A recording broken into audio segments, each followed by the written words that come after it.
보통 어떤 사람이나 어떤 사건에 대하여 주목하고 관심을 갖게 되는데, 특별히 주목하고 관심을 갖는 사람이나 사건은 어떤 것일까요? 어떤 성격의 것일까요?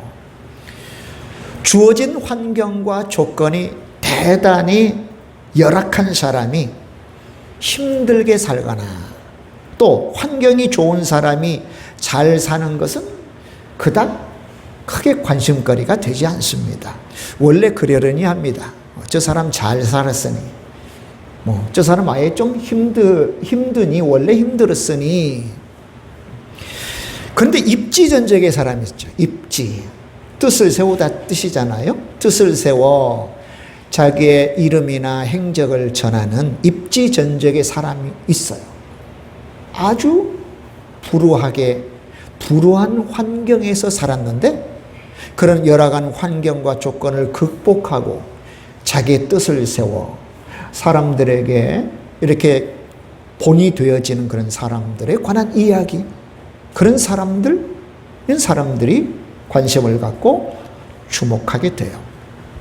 가난하게 살았지만 나중에 또 부자가 되기도 하고, 대단히 어려워서 학업을 제대로 할 형편이 되지 못했지만 주경야독하여 학업적인 성취를 이룬 사람들, 이런 사람들이죠. 이런 성경에도 그런 사람들 소개되잖아요. 역대상 10장에 보면, 9장에 보면 야베스가 소개가 됩니다. 야베스는 그의 이름이 수고로운 사람이다, 수고로운 인생이란 그런 뜻을 가진 사람이죠.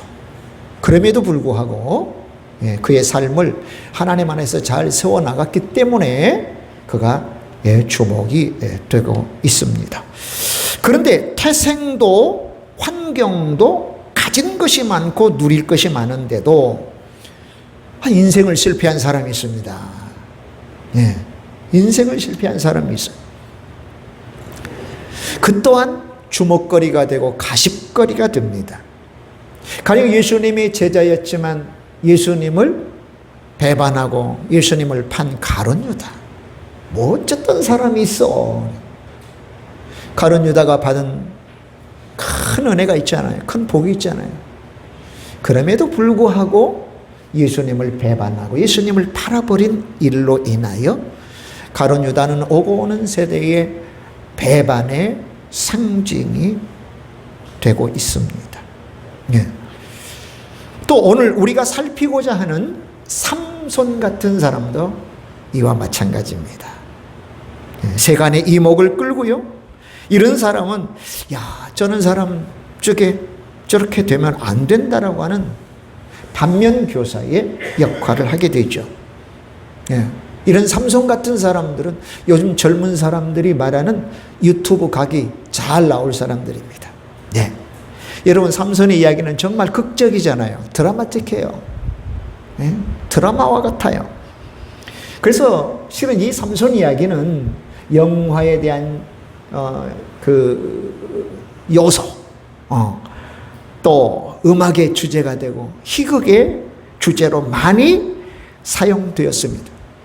여러분, 삼손을 유혹하여 힘을 잃게 한 여자 이름이 뭐죠? 들릴라예요. 들릴라를 모티브로 해서 나온 유명한 노래 있죠. 지금 세대 사람들은 모를 거예요. 탐 존슨이라고 하는 사람이 딜라일라, 유명하죠. 우리나라 이 나훈아나 남지시 같은 그런 놀라운 인기를 그 곡을 통해서 얻게 돼요. 딜라일라라고 하는 것은 영어식의 발음이에요. 드릴라를 딜라일라, 영어로 하면 딜라일라예요. 우리나라는 조영남 씨가 번안곡으로 가수를 데뷔했다고 알려진 곡입니다. 물론 딜라일라의 가사 내용은 성경의 내용을 그대로 옮겨 쓴 건 아니에요. 다만 이 들릴라라고 하는 여자를 모티브로 해서 만든 노래이기도 합니다. 그러니까 이 삼손과 관련되어진 이런 소재는 뭐 영화든 드라마든 그다음에 뭐 뮤직 뮤지컬이든 뭐 노래든 대단히 많이 사람들이 사용하게 되었다는 것이죠. 여러분, 삼손을 한마디로 말하면 어떤 사람이라고 규정할 수 있을까요? 하나님께서 놀라운 영광을 부어주셨어요. 예? 승리케 할 수 있는 잠재력을 어마어마하게 부어주셨습니다. 그럼에도 불구하고 인생을 크게 실패한 사람이에요. 그러니까 주목거리가 되죠. 원래 저 사람은 저래, 그래서 성공했어. 아니요, 별로 주목하지 않죠. 와, 저럴 수가 있어? 응? 받은 것은 너무 많은데, 예? 승리로운 삶, 영광스러운 삶을 살아야 되는데 그렇지 못하는 거예요. 이게 우리가 삼손의 이야기에 귀를 기울이는 이유이기도 합니다. 삼손에 관한 기록은 오늘 13장으로부터 시작해서 16장까지 기록돼요. 13, 14, 15, 16 넉 장이거든요.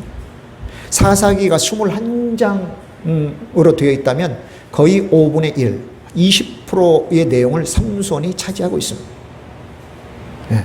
근데 이 삼손의 이야기를 딱 들어보면 뭐예요? 와, 정말 용기 100배, 큰 위로, 큰 격려, 이게 아니란 말이죠. 어둡고 암울하고, 예. 정말 사사 시대의 내용을 그대로 반영하고 있어요. 예. 근데 왜 이렇게 많이 내용을 할애해서 했을까? 우리에게 주시는 교훈이 크다는 거죠. 예. 삼손과도 같은 사람이 많다는 거죠. 삼손과도 같은 사람. 뭐 이렇게 힘이 세고, 그 다음에 막 끊을 수 있고, 나귀 턱비 하나도 막 1000명 죽일 수 있는 그런 능력이 아니라, 놀라운 영광과 승리의 삶을 살 수 있는 잠재력을 받았으나 그렇게 살지 못한 사람들이 적지 않다는 거예요. 그래서 우리에게 반면교사의 귀한 교훈을 주시려고 삼손의 이야기를 많이 주신 것을 우리는 볼 수 있습니다. 하나님의 뜻대로 살아야 함에도 불구하고, 삼손은 사사입니다. 사사는 구원자예요. 그리고 전쟁이 없을 때는 하나님의 마음, 말씀을 가지고 통치하는 리더, 지도자의 역할을 해야 했음에도 삼손은 그런 삶을 거의 살지 않았죠. 살지 못했죠. 어쩌면 저와 여러분이 삼손을 가장 많이 닮은 이유가 뭡니까? 하나님께서 우리에게 놀라운 은혜도 주시고 능력도 주셨지 않습니까? 예수님을 믿어 구원받은 사람들은 하나님의 전, 성령의 전이라고 합니다. 성전입니다. 성전. 하나님께서 우리 가운데 함께 거하고 계셔요. 이것처럼 큰 능력과 은혜가 어디가 있습니까? 그런데 하나님을 나의 주인으로 삼아 내 인생을 복되게 꾸려나가는 것이 아니라 내 뜻대로, 내가 가지고 있는 지식을 사용하고 경험을 사용하고 경륜을 사용하고 심지어 순발력 가지고 내 인생을 꾸려나가려고 하는 사람들이 너무 많다는 거예요. 뭐 일부분은 하나님께 맡기기도 하겠지만 일부분은 내가, 어쩌면 덜 중요한 부분은 하나님께 맡기고 정말 중요한 부분은 내가, 하나님, 이것은 내 몫이니까 내가 해야 되겠습니다. 이것은 내가 주인 노릇해야 되겠습니다. 라고 하는 삼손과도 같은 사람들이 오늘 어쩌면 저를 포함해서 예배하는 저와 여러분임을 고백하지 않을 수가 없죠. 그런 면에서는 삼손을 닮아도 너무나도 많이 닮아 있다라고 하는 것입니다. 여러분, 삼손이 갔던 길은요, 하나님께서 그렇게 가라고 계획하거나 지시한 게 아니에요. 자기 스스로가 선택한 길입니다. 자기 스스로가 선택한 길입니다. 우린 되게 그렇죠. 내가 선택해 놓고는 하나님이 계시면 이룰 수가 있습니까? 하나님께 핑계댑니다. 핑계대는 데는 선수지. 예? 책임을 전가하는 데는 선수입니다. 누가 아담과 하와의 후손이 아닐까 싶어가지고요. 내 탓으로 돌리지 않아요. 다 남의 탓, 하나님 탓. 내가 선택해놓고는 그래요. 그러니까 우리가 삼손의 이야기를 보면서 삼손에게 일어나는 대부분의 일들은 그가 선택했다는 걸 여러분 꼭 기억하셔야 됩니다. 꼭 아셔야 됩니다. 네. 그리고 하나님 말씀대로 그 말씀조차 행하지 않으면서 경험하게 된 우리와 관련되어진 일도 우리가 선택한 일이라는 거예요. 네. 솔직하게 정직히 고백해야 됨을 믿습니다. 자, 그러면 오늘 이 시간에는 13, 14, 15, 16 다소 좀 범위가 내용이 많지만 그래도 13장에서 16장까지의 내용을 우리 한번 좀 시간이 허락되는 대로 살펴보도록 하겠습니다. 자, 이 삼손이 부름받았던 때는 어떤 때냐? 회개하지 않는 시대였어요. 먼저 1절을 다시 한번 읽어볼까요? 1절, 우리 13장 1절 읽어봅시다. 이스라엘 자손이 다시 여호와의 목전에 악을 행하였으므로 여호와께서 그들을 40년 동안 블레셋 사람의 손에 넘겨주시니라. 네. 이스라엘 자손이 다시 여호와의 목전에 악을 행하였으므로 여호와께서 그들을 40년 동안 블레셋 사람의 손에 넘겨주셨다. 넘겨주셨다. 자, 되풀이되어지는 우상숭배죠. 되풀이되어지는 우상숭배 때문에 블레셋이 40년 동안 이스라엘을 압제했습니다. 그때 삼손이 태어난 것입니다. 근데 이 1절 우리가 유심히 보면 좀 특별한 데가 있어요. 좀 특별한 데가 있어요. 그 특별한 데를 여러분 찾을 수 있으시겠어요? 네. 뭐냐면 회개가 없어요. 부르짖음이 없어요. 보통 이 사사기 앞에의 내용들을 보면 어떤 악순환이 계속되죠. 하나님께서 복 주셨습니다. 근데 그 복을 성장의 기회로 삼지 않습니다. 하나님 나라를 세우고 하나님 나라를 확장해 가는데 기회로 삼지 않고 죄 짓는데 타락의 기회를 삼아버려요. 이건 비단 여러분 사사시대의 백성들만이 아니에요. 예, 북이스라엘 남유다 백성들도 똑같은 길을 걸어갔어요. 예, 우상 숭배를 했습니다. 이런 우상을 왜 숭배했겠어요? 자기들의 탐욕을 채우려고. 네. 또는 그들의 연약함을 감추려고 했겠죠. 당연히.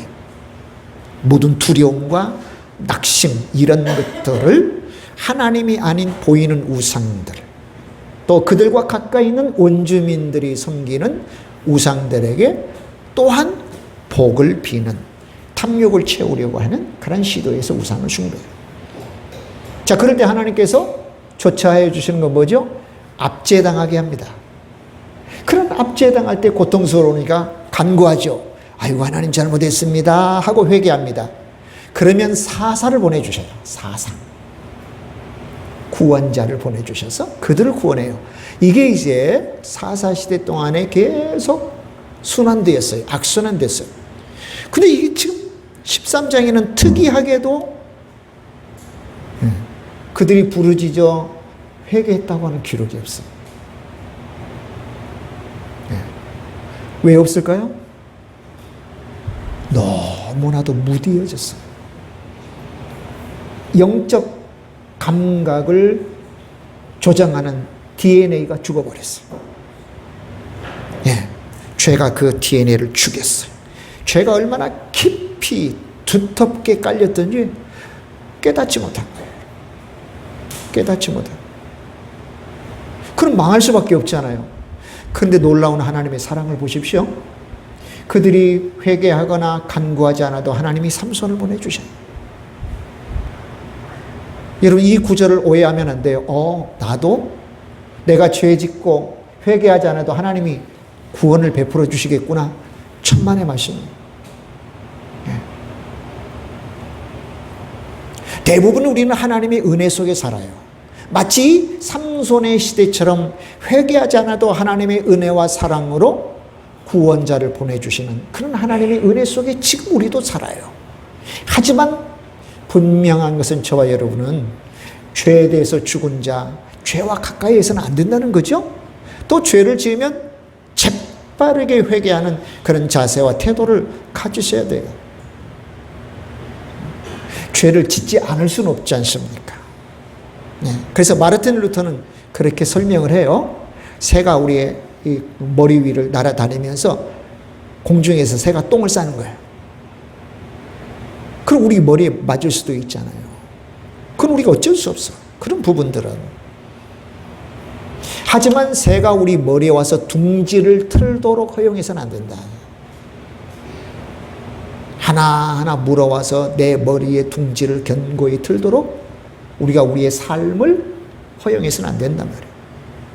죄에 대해서 우리가 민감하고 영적 감각이 살아있어서 우리가 행하기 전에, 우리가 생각하기 전에 이건 하나님께서 기뻐하지 않는 거야 라고 판단하고 돌아서는, 결단하고 결심하는 그 자세가 필요하다는 것이죠.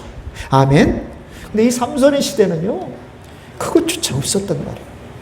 그럼에도 불구하고 하나님은 사사를 보내주신 이 어마어마한 하나님의 은혜, 하나님의 사랑을 우리는 이 구절을 통해서 볼 수 있는 것입니다. 그렇다면 저와 여러분이 내가 잘해서, 내가 신앙생활 잘해서 오늘 여기서 예배 드릴 수 있나? 예배하고 있나? 그건 아니죠. 물론 그런 측면도 없지 않아 있겠지만 그 부분이 얼마나 크겠어요. 대부분은 하나님의 은혜죠. 아멘. 그 하나님의 은혜에 감사하는 거예요. 감격하고 감동하는 삶이 우리 가운데 있어야 됩니다.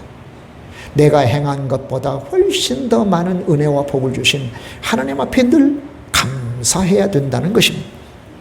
예.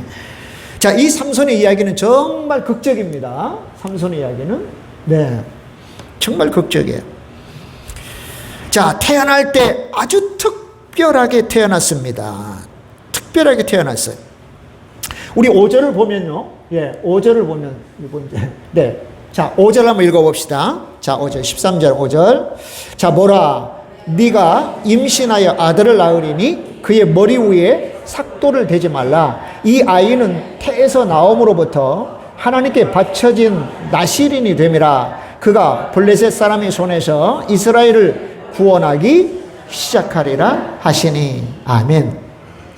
원래 삼손의 부모님은 불임자였어요. 불임했어요. 아이가 없었지만 하나님께서 일방적으로 그들에게 나타나 삼손을 주신 거거든요. 그래서 수태고지를 하는 거예요. 지금 내가 아이를 너에게 줄 것인데 이 아이가 장차 어떻게 될 것인가를 지금 말씀하고 계세요. 이스라엘을 구원할 사사가 될 거다. 근데 그는 나실인으로 살아야 될 것이다 라고 해요. 나실인, 좀 생소하신 분도 계실 거예요. 나실인.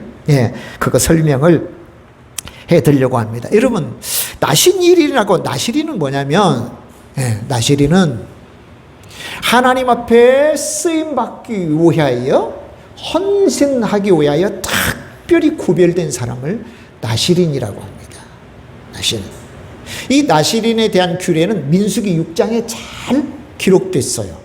나실인. 대체로 이제 나실인은 세 가지를 하면 안 되었어요. 하나님 앞에 헌신하고 쓰임받기 위해서 특별히 구별된 사람에게 있어서 세 가지 금하는 게, 머리털을 밀면 안 돼요. 머리털을 자르면 안 돼요. 두 번째는 포도주와 독주를 마시면 안 돼요. 이런 의미는 조금 이따가 설명해 드릴게요. 세 번째는 시체를 가까이 하면 안 돼요. 뭐 동물이나 또 사람의 시체도 가까이 하면 안 돼요. 물론 시체를 가까이 하지 말라는 것은 어떤 위생적인 측면보다는 의식적 측면이에요. 의식적 측면. 이게 나실인이 반드시 지켜야 할 규례예요.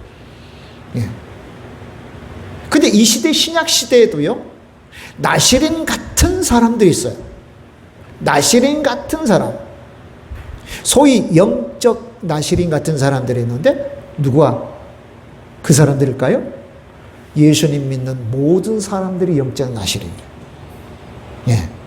그러니까 과거의 민수기에 규례했던, 민수기에 소개된 나실인 규례가 그때로만 적용되고 끝나는 게 아니고 오늘 우리 시대에도 적용이 되는 겁니다. 자, 그러면 나실인의 규례가 뭐냐면 세 가지인데 그 중에 첫 번째는 뭐냐면 머리털을 자르면 안 된다는 거예요. 삭도를 대지 말라고 그래요. 삭도. 면도용 칼이죠. 자, 이 머리털이 상징하는 게 있어요. 뭐냐면 내 주인은 따로 있다는 거예요. 나의 주인은 따로 있다. 이 머리털이 상징하고 있는 거예요. 나는 주인을 모시고 있다. 이 표시예요. 따라서 봅시다. 나에게는 주인이 있습니다. 그렇죠. 내가 섬기는 주인이 있다는 뜻이에요. 머리털. 그 다음에 삼손을 우리 통해서 보듯이 뭐예요?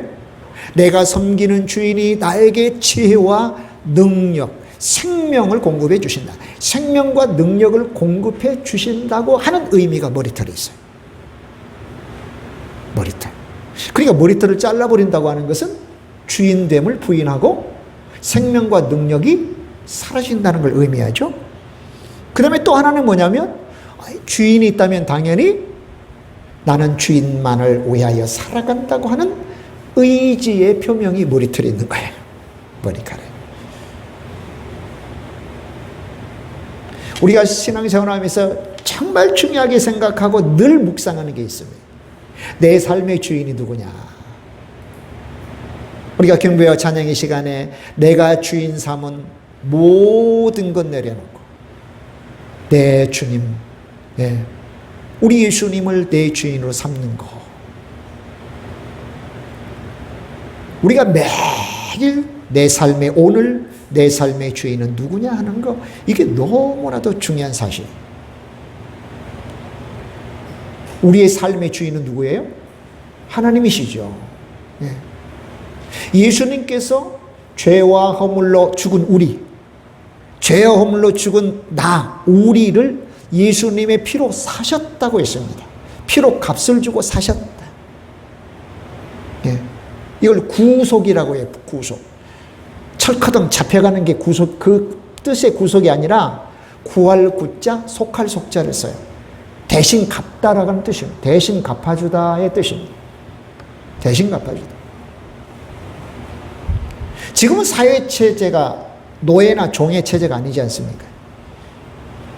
근데 고대의 그런 체제가 훨씬 더 예수님의 구속 사건에 대하여 이해하기가 쉬운 때였어요. 왜냐하면 그때는 노예를 돈 주고 사고 팔았으니까. 돈을 주고 사고 팔았으니까. 우리가 죄의 노예가 되었습니다.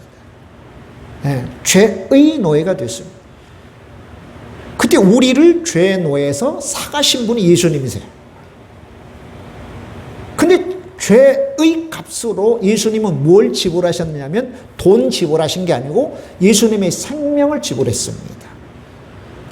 이유는 죄 싹슨 사망이기 때문에 그렇습니다. 이건 하나님이 세우신 원리. 죄 싹슨 사망이기 때문에 우리를 사시려면, 우리를 구원하시려면 예수님의 생명을 내어주셔야 돼요. 이게 구속이에요. 이게 대신 속했다 해서 대속이라고 쓰기도 합니다. 등가 원리입니다. 그 값이 똑같아요. 더 많이 주거나 덜 주지 않아요. 1,000원어치 콩나물 달라고 하면 1,000원 주면 1,000원어치 콩나물 사드시오. 그러니까 저와 여러분의 목숨값은요, 예수님 값이에요. 귀해요? 안 귀해요? 너무 귀하죠. 천하보다 더 귀하다고 예수님 그래서 말씀하신 겁니다. 우리의 생명이 천하보다 더 귀한 겁니다. 그러니까 우리가 예수님 믿고 구원받은 것은 천지가 개벽할 일입니다. 천지 창조보다 더 위대한 사건입니다. 할렐루야. 우리가 그 일을 경험했고 우리가 그 일을 하는 거예요. 이게 전도예요. 예수님 믿고 구원받읍시다라고 전하는 일은 천지를 다시 만드는 일보다 더 귀한 일이다. 할렐루야. 아멘.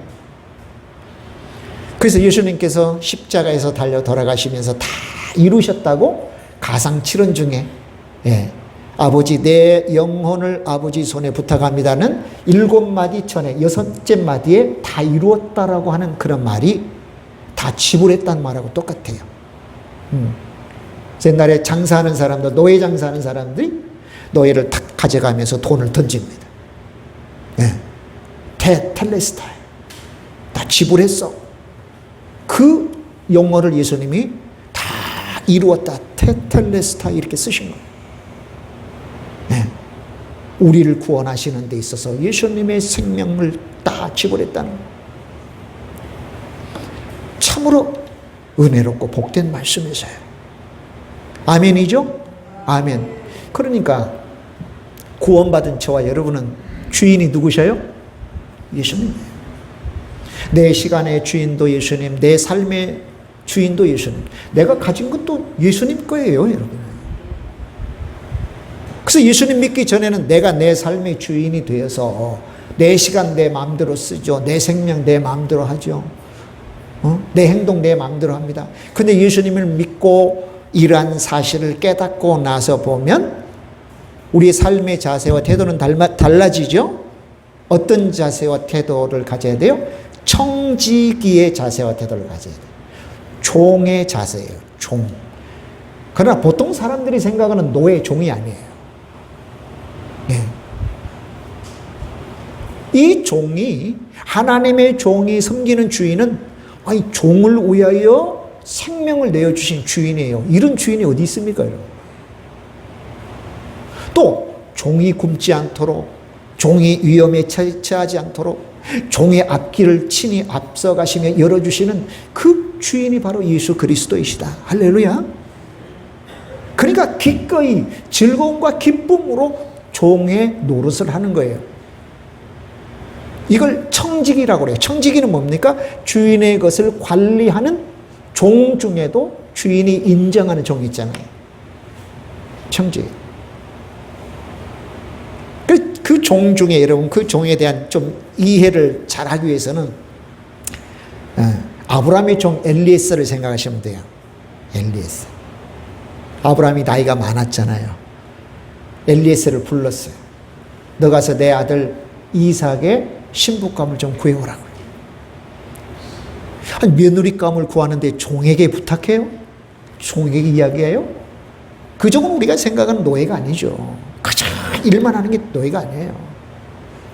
주인의 살림살이를 다 도맡아 하는 주인의 일을 아주 신뢰성을 가지고 처리해주는 사람. 오늘 하나님의 종들, 바로 저와 여러분이란 말이에요. 노예가 아니에요. 청지기예요. 그 시간들을 잘 관리해야 되고, 재물을 잘 관리해야 되고, 은사를 잘 관리해야 돼요.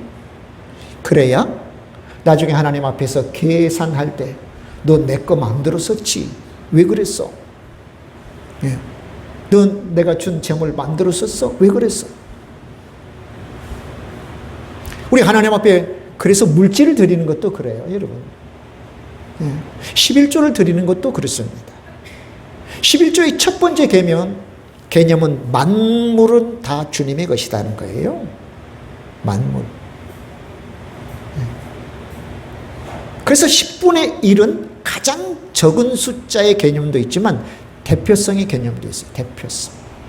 다 주 앞에 드립니다. 이거 주께서 주의 것입니다. 그래서 10분의 1을 드리는 것은 주님의 것 10분의 9를 제가 받아서 빌려 쓰고 있습니다라고 하는 신앙의 고백인 겁니다. 신앙의 고백이 바로 11조예요. 11조를 많이 드린, 적게 드린, 그건 두 번째 문제. 자, 예수 그리스도를 나의 주인으로 삼고 내가 사느냐, 오늘도 사느냐, 이 한 주간도 사느냐, 남은 생애를 사느냐는 것은 저와 여러분이 실험해야 되는 문제예요.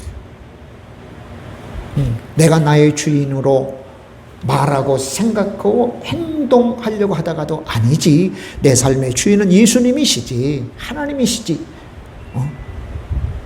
내가 월권하면 안 돼.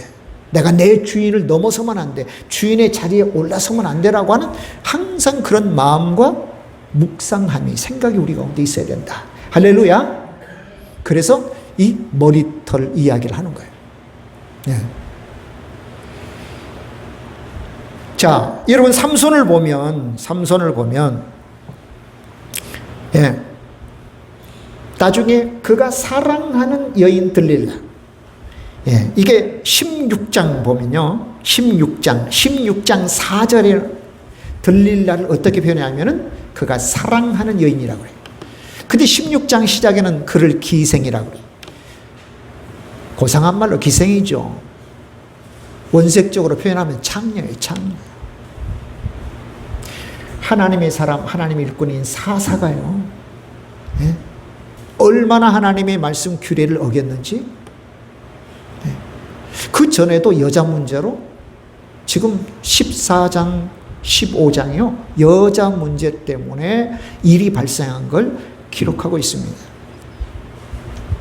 근데 제일 마지막 여자, 사사를 몰락으로, 삼손을 몰락으로 몰아간 여자는 들릴라예요. 딜라일라. 그의 출생은 기생입니다. 그런데 4절, 16장 4절에 표현하기를 그가 사랑하는 여인이라고 표현해요. 삼손이 사랑하는 여인이라고 표현해요. 얼마나 자기 마음대로 살았는지 몰라요. 그래서 처음에 삼손을 규정하되 그가 영광됨과 승리로움의 잠재력을 어마어마하게 받았지만 크게 실패한 자라고 규정한 이유가 바로 그거예요. 네. 자, 꼬득입니다. 블레셋 그런 두령들, 블레셋 지도자들의 그런 사주를 받아서 도대체 삼손의 힘이 어디에서부터 나오는지 캐라라고 하는 그런 사주로 계속 꼬드기잖아요. 도대체 당신의 힘이 어디에서 나옵니까? 어디에서 나옵니까? 결국 17절에 16장 17절에 나는 원래 하나님의 나실인으로 태어났고 그렇게 지금 살고 있는데 내 힘의 근원은 머리에 있다. 속마음을, 진심을 이야기합니다. 속마음을 이야기해버립니다. 메추엘이라고 하는 주경가는 그렇게 이야기해요. 뭐냐면 그렇게 들릴라에게 이야기하는 순간 삼손은 하나님의 사람이 되기를 거부한 것이라고 그렇게 주석하고 있어요. 나는 나실인으로 돼 그런 비밀들 있잖아요. 힘의 비밀이 머리털에 있다라고 하는 것을 이야기하는 순간에 삼손은 하나님의 사람이 되기를 거부했다라고 그렇게 설명을 하고 있습니다. 삼손은 결국 육에 지고 만 거죠. 예. 영과 육의 싸움에서 육에 지고 만 것입니다. 사랑하는 여러분, 하나님 떠나면 생명도 떠나고 능력도 떠납니다. 왜 그런지 아시죠? 하나님으로부터 생명과 능력이 공급되기 때문에 그랬어요. 근데 공급처와 우리가 단절되면 어떻게 돼요? 사망이 오죠. 그래서 죄삭선 사망이라는 이유가 뭡니까? 죄는 하나님과 우리 사이를 갈라놓습니다. 원수되게 합니다. 단절합니다. 그 결과로 사망이 오는 거죠. 멸망이 옵니다. 저주가 오는 것입니다. 이 무서운 사실을 삼손은 세상의 즐거움으로 가리우게 됐어요. 우리 또한 삼손처럼 세상 즐거움에 진리가 가리워지고 하나님이 가리워질 수가 있습니다. 어느 순간 하나님이 우리의 우선순위에서 밀려나요. 우선순위에서 밀려요. 또 예수님의 몸인 교회가 우리의 우선순위에서 밀려나요. 사람을 살리는 전도가 우선순위에서 밀리고 내가 받은 직분의 중요성이 우선순위에서 밀려나요. 하나님이 하찮게 여겨져요. 교회가 하찮게 여겨져요. 그때는 삼손처럼 머리가 밀려오는 시기임을 꼭 깨달아야 돼요. 할렐루야. 아멘. 이게 나실인에게 주는 첫 번째 큐레예요. 너의 주인이 누구냐? 이거 잊으면 안 된다. 너의 주인 삼아 살아야 된다. 그래야 복이 임한다는 거죠. 자, 두 번째는 포도주와 독주를 마시지 말아야 됩니다. 포도주와 독주. 삼손이 이제 삼손을 뵐 때에 삼손의 어머니에게도 요구가 이제 요구가 되었죠. 어떤 요구? 너 나시린을 이제 뵐 건데 너조차도 포도주와 독주를 마시면 안 된다? 포도주와 독주를 마시면 안 된다. 여러분, 우리나라는 얼마나 삼천리 금수강산인 줄 아셔요? 외국을 다녀보면 물 맘대로 못 먹어요. 물 먹고 싶어도 사 먹어야 돼요. 우리나라는 그냥 먹어도 돼요. 예. 저희 아파트는 얼마나 좋은 아파트인지요? 수돗물 그냥 먹어도 된다고 공지가 왔어요. 우리 아파트에서는 수돗물 그냥 드셔도 돼요. 예? 그냥 먹어도 돼요. 근데 이제 중동 지역은, 이스라엘 포함해서 중동 지역은요, 석회 질이 그 땅이 구성이 됐어요. 거기는 물을 떠서 먹으면 하얀 석회가 가라앉아요. 아무리 잘 걸러도 그래요. 여러분 이제 이스라엘이나 중동을 여행하면 호텔에 아주 그 최고급 호텔도요, 아침에 일어나면 이 잔 밑에 하얀 석회가 이렇게 깔려요. 꼭 물을 사 먹어야 돼요. 그래서 포도주 있잖아요. 올리브와 포도주가 그래서 거기에 주된 음료가 된 이유가 있단 말이에요. 네. 희석시키고 뽑아내거든요. 근데 나시린은 포도주와 독주 마시지 말래. 네. 석회수 먹는 한이 있더라도 구별하여 하나님 섬기라는 거예요. 바울이 디모데에게 그랬잖아요. 너 이제 위장을 생각해서 포도주를 좀 써라 그래요. 생각해 보면 왜 디모데가 이렇게 위장병이 났을까? 자주 서원한 것은 아닌가 싶어요. 하나님 앞에 자주 서원. 이 나시린처럼, 나시린이 두 종류거든요. 나면서부터 나시린 된 자들이 있어요. 삼손 같은 사람, 사무엘 같은 사람. 그 외에는 일정 기간. 그래서 민수기 4장에 나시린 규례를 주신 이유가 뭐냐면, 나도 나시린처럼 하나님 앞에 헌신하고 싶은데 좀 방법이 없겠습니까? 그랬더니 일정 기간 나시린으로 서약하고 그 기간이 마치면, 사역에 마치면 다시 보통 사람으로 돌아오도록 규례를 주신 겁니다. 그럼 디모데 목사나 바울 같은 사람은 수시로 서약 기간을 지켜서 그 물 마시는 거예요. 포도주 안 마시는 거예요. 그래서 어쩌면 디모데가 속이 그렇게 위장이 상한 것은 아닌가 싶어요. 네, 위장이 상하는 건 아닌가. 바울도 이 삭도 머리를 잘랐다. 2차 전도 여행 거의 막바지에 고린도에서 갱그리아로 오면서 갱그리아에서 서원 때문에 머리를 잘랐다고 했죠. 그죠? 예. 그동안에 이제 나시린 서원을 지키느라고 머리를 그대로 길렀는데 서원 기간이 끝나니까 갱그리아에서 비로소 머리를 자른 거예요. 예. 그래 자주 하나님 앞에 서원하고 또 이런 규례들을 지켜 하나님 앞에 헌신한 신약의 성도들도 우리가 이렇게 찾아볼 수가 있다라는 거죠. 그러면 포도주와 독주가 의미하는 건 뭐냐면 세상 즐거움이에요. 세상 쾌락이에요. 세상 쾌락. 여러분 세상 즐거움도 맛보면서 하나님도 섬길 수는 없습니다. 예. 근데 보통 사람은 나 하나님도 잘 섬기고 세상도 또 즐거움도 맛볼 수 있어라고 생각하는데요. 하나님이 이렇게 말씀하셔요. 아니, 그건 잘못된 생각이야. 그래서 야고보서 4장 4절에 세상과 친하면 하나님과 원수된다고 그래요. 우리 예수 믿는 사람들은, 하나님을 믿기로 작정한 사람들은요, 거룩한 사람들이라고 그래요. 성도라고 해요. 성도의 뜻은 구별되다 뜻입니다. 세상과 구별되다 뜻입니다. 그럼 이 세상에서 떠나야 됩니까? 그렇진 않죠. 교회를 세상 한가운데 두신 이유가 뭡니까? 너희는 세상의 소금이로, 세상에 맛없는 세상에 맛을 내고 썩어지고 부패하는 세상에 부패를 방지해라. 어두운 세상에 빛을 내라. 너희 자신을 희생하고 녹여내면서. 이게 교회의 위치예요. 하나님의 자녀들의 위치예요. 그래서 우리가 구별되어 미치는 거예요. 자, 섞이되 소금의 역할, 섞이되 빛의 역할을 하는 거예요. 저 사람들은 우리와 뭔가 달라. 우리 속에 함께 있는데, 우리 회사에 같이 다니는데 뭔가 달라. 저 사람에게는 맛이 있어. 저 사람에게는 빛이 있어. 이렇게 간증돼야 돼.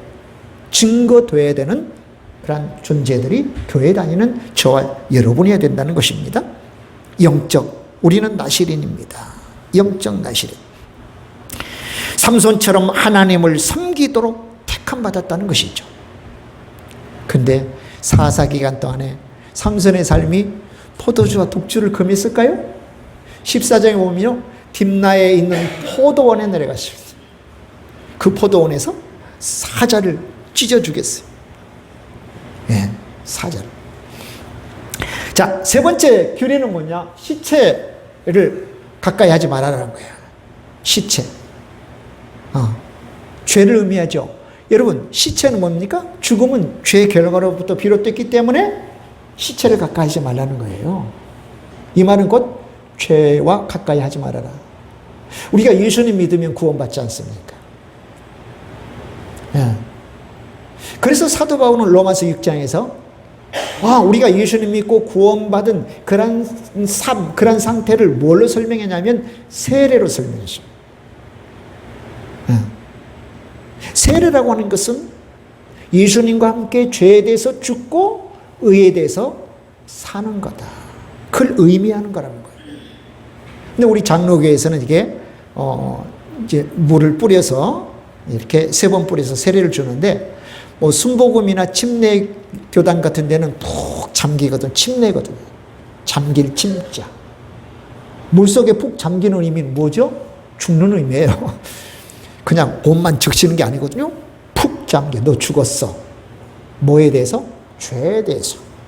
그 죄에 대해서 죽는 의미는 예수님이 우리의 죄 때문에 죽은 것을 의미해요.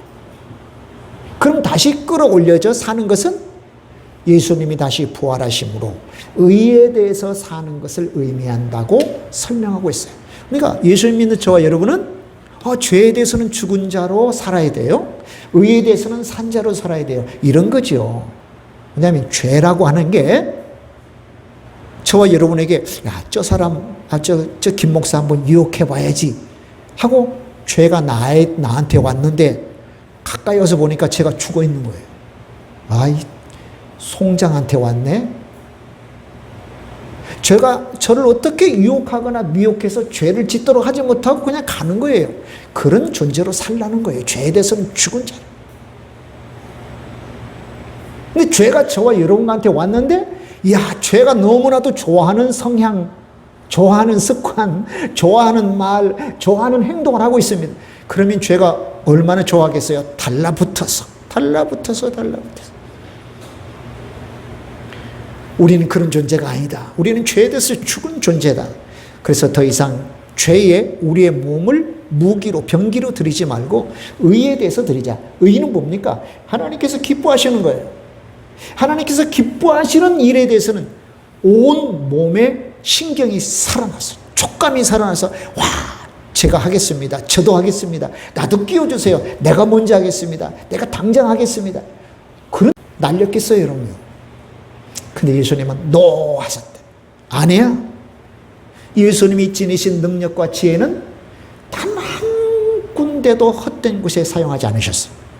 사람 살리는 천국, 그 다음에 복음 전하고 가르치시고 병 고치시고 심지어는 십자가에 달려있는 데까지 예수님 모조리 쓰셨어요. 그 피 한 방울 다 쏟아내셨어요. 오늘 저와 여러분은 내가 가지고 있는 시간, 물질, 재능, 은사, 정말 사람 살리는 데 쓰십니까, 여러분? 하나님의 뜻을 이루는 데 쓰십니까? 어떻습니까? 삼손처럼 다른 데에 다른 것 주인 삼아서 다른 것 즐기느라고 다른 죄와 가까이 하느라고 쓴 것은 아닌가. 그래서 삼손 이야기가 이렇게 넉 장에 걸쳐서 우리에게 계속 주어지고 있다고 하는 그런 사실을 볼 수가 있습니다. 자, 여러분, 삼손에게 하나님의 영이 임했습니다. 성령이 임했습니다. 근데 4번이나 임했다고 했어요. 4번. 이걸 역으로 생각하면 성령께서 임하실 때는 사사의 역할을 했지만 임하지 않았을 때는 사사 역할을 하지 않았다는 거예요. 제가 말씀드리고자 하는 것은 뭐냐면 오늘 이 시대도 우리가 성령 하나님이 우리를 성전 삼아 계십니다. 구약시대의 성령은 이루신 바 목적을 이루시면 떠나셔요. on이에요. 영어로 upon 또는 on 임하셔요. 근데 신약시대의 성령은 아예 우리 가운데 거주하세요. dwell, 영어로 표현하면 dwell, 거주하세요. 어마어마한 차이예요. 성령 하나님이 저와 여러분 가운데 성전 삼아 계셔요. 삼손보다 훨씬 우리는 능력이 많아요. 훨씬 더 복된 삶을 우리는 살 그런 준비가 되어 있고 그런 형편이 되어 있습니다. 아멘. 아니 하나님이 우리 가운데 내 삶 가운데 나를 성전 집 삼아 계신다는 거, 이거 놀랄 것이 아닙니까 여러분? 관건은 뭡니까? 그 성령 하나님과 우리가 동행하느냐, 그 성령님으로 충만하느냐 하는 것은 이제 저와 여러분이 따져야 할 문제예요. 예, 풀어야 될 과제예요. 어떤 사람은 내 안에 계시는 성령님, 내 안에 계시는 하나님과 평생 충만히 거하는 동행하는 삶을 살고, 어떤 사람은 내 안에 있는 하나님을 그저 손님처럼 내 집안에 모셔드렸지만 좀 의자에 잠깐 계시죠, 제가 다 알아서 할게요, 하나님은 그냥 구경만 하고 계세요. 이러한 사람들이 적지 않다는 거예요. 그러니까 교회를 다니고 예수님을 믿는다고 하지만 나를 통해서 역사하시는 그 능력을 체험하는 게 너무 적어요. 쉽게 말해서 예수님 믿는 맛을 못 봐요. 시편에 하나님의 맛을, 선하신 맛을 맛보아 알지어다 했는데 하나님의 맛을 못 봐요. 왜 그러냐면 하나님이 나를 통해서 일하시도록 내 시간을 헌신하지 않는 거예요. 내 재능을 헌신하지 않는 거예요. 내 은사를 하나님 앞에 기꺼이 드리지 않는 거예요. 내가 나의 주인 삶을 고집하면서 나아가는 거예요. 누구처럼? 삼손처럼. 삼손처럼. 사도행전 1장 8절에 예수님 말씀하셨어요. 성령이 너에게 임하시면 너희가 권능을 받고, 이 권능이라는 단어는 디나미스라고는 헬라어인데 영어로는 두 단어가 파생됐어요. 하나는 다이너마이트, 하나는 역동적이라는 다이내믹하다는 두 단어가 파생됐어요. 아니 성령님 계시다면 저와 여러분에게는 그런 능력이 있다는 거죠. 할렐루야. 다이너마이트와 같은 능력, 역동적인 삶. 그렇게 산 사람은 성령께 온전히 우리의 삶을 맡겨요. 성령님 내 삶의 주인입니다. 인정하죠. 환영하죠. 근데 여전히 성령 하나님이 내 가운데 있지만, 그렇게 참재력에 비해서 주신 것에 비해서는 승리로운 삶을 살지 못하는 그리스도인들이라면 이유는 간단해요. 내가 내 주인 삼아 사는 삶 때문에 그렇습니다. 자, 이제 마지막 말씀드리고 마무리하려고 합니다. 16장의 이야기예요.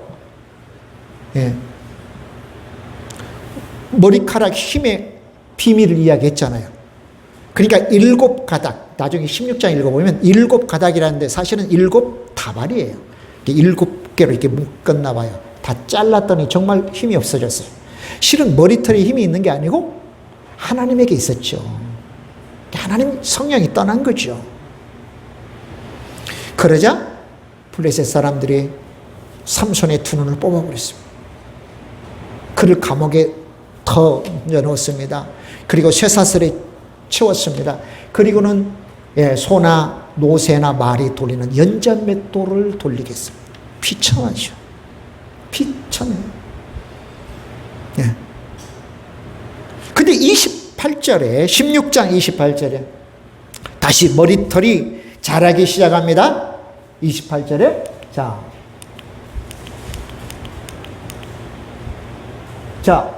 머리털이 자라기 시작하는데 그렇습니다. 28절 한번 읽어보십시다. 삼손이 시작. 삼손이 여호와께 부르짖어 예.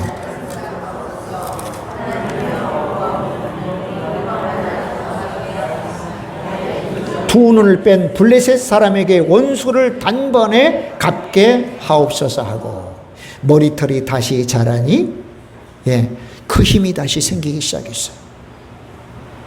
그때 마침 다곤의 신전에 사람들이 모였는데 어마어마하게 모였습니다. 지붕만 2천, 3천 명의 남녀가 올라가 있었다고 했으니까 당시 지붕은 평평하죠.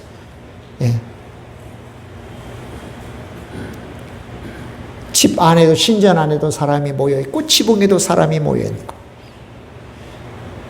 하나님께 간구해서 그 신전을 허물어뜨리는 거예요. 마지막 사사의 역할을 하는 거예요. 사사의 역할.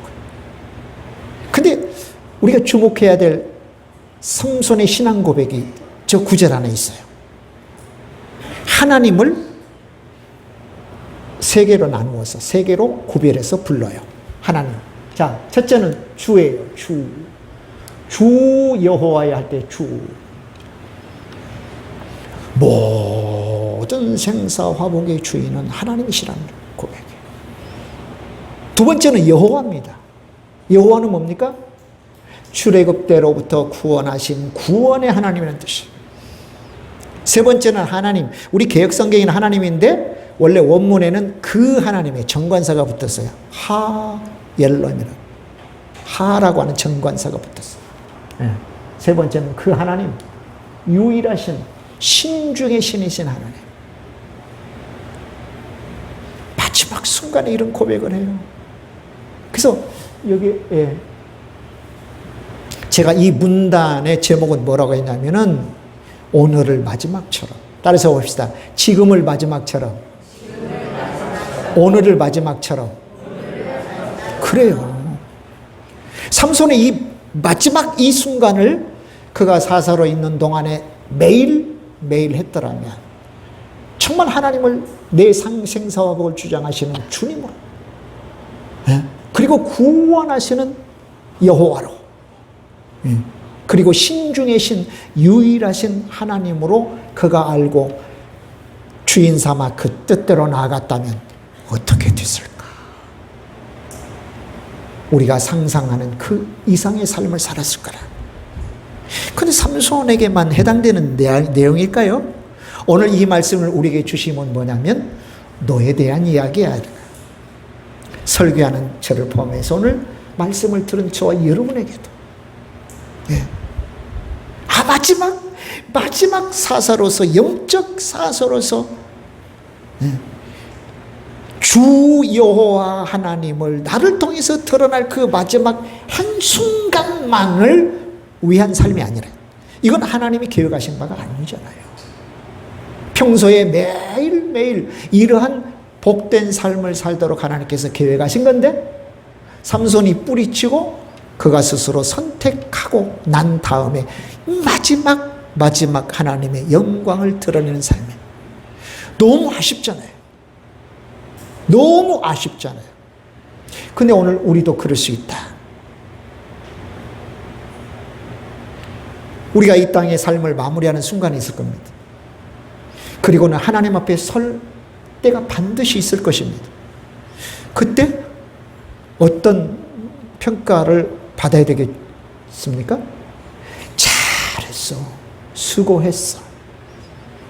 충성된 종이야. 너 참 잘했어. 예수님처럼 아버지, 내 영혼을 아버지 손에 의탁합니다. 부탁합니다. 그 기도해야 될 거 아닙니까? 저와 여러분이. 아멘? 그 기도해야 되지 않겠어요? 바울처럼 의의 면류관 내게 이제 준비됐어. 나 달려갈 길 다 마쳤어. 믿음 지켰어. 나 선한 싸움에서 이겼어. 그거 우리 고백해야 될 거 아닙니까? 그래서 지금을 마지막처럼 살자는 거예요. 아멘? 아멘. 하나님을 내 주인으로 삼아 나에게 주어진 그 뜻 하나하나 이렇게 이뤄가면서 사는 복된 삶이 되시길 원해서 이 말씀을 드립니다. 기도하겠습니다. 하나님.